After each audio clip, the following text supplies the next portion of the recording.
www.ghsermons.com.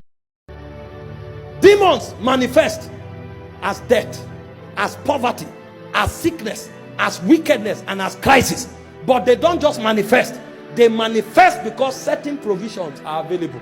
If you remove this provision from your life, the demons will be disarmed.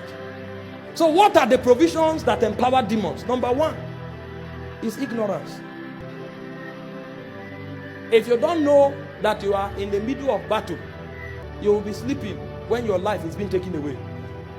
And if you don't know how to deal with that battle, even though you know you are in a battle, you won't know what to do to help yourself. That is the plague of ignorance. The plague of ignorance makes you helpless. So helpless that you know you are dying, but there's nothing you can do about it. And that is one thing that empowers demons so much. When they find an ignorant person, they build their abode there. Number two, what empowers demons in order to manifest in a man's life? Fear. You know, the natural thing that every man picks up from birth, in addition to hunger, is fear.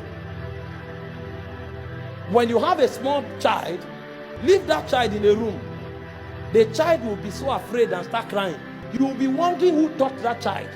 The reason is because fear came with the fall. The moment Adam fell, he became afraid and he hid himself.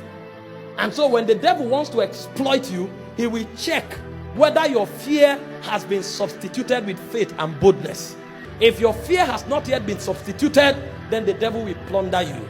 The third thing that gives demons authority to manifest in your life is disobedience.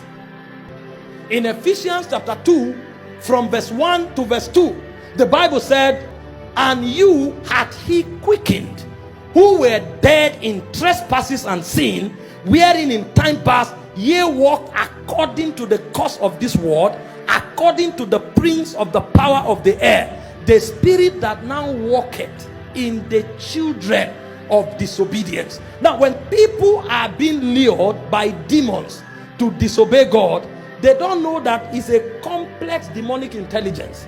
Because the more you walk in rebellion, the weaker you become in contending with demons. And so the devil knows that all the power in heaven and on earth is already with you. But the way he will get you never to wield it is to get you disobeying God. And because he cannot show up with two horns and tell you disobey God, he will plunder your lust. And so he will look for something that your lust is susceptible to. And then he will get that thing to get you disobey God.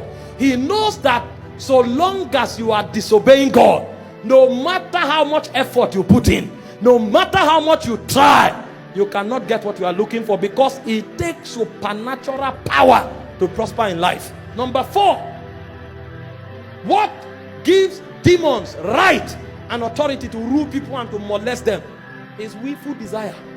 It's not everybody who is oppressed that you think is forced into it. Many people pursued after spirit, desired what spirits had, and they were taken aback when those spirits took over.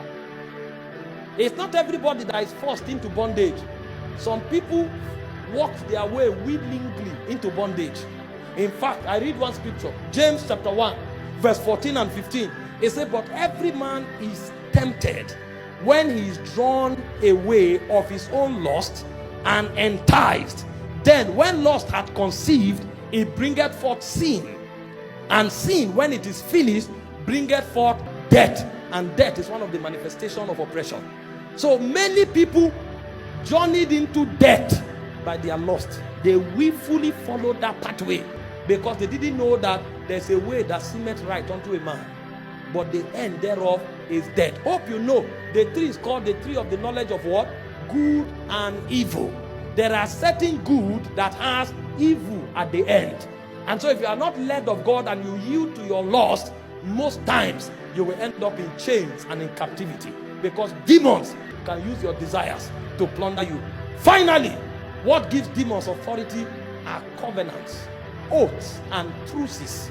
People go into agreement with demons for demons to empower them, but it is only God that blesses and adds no sorrow.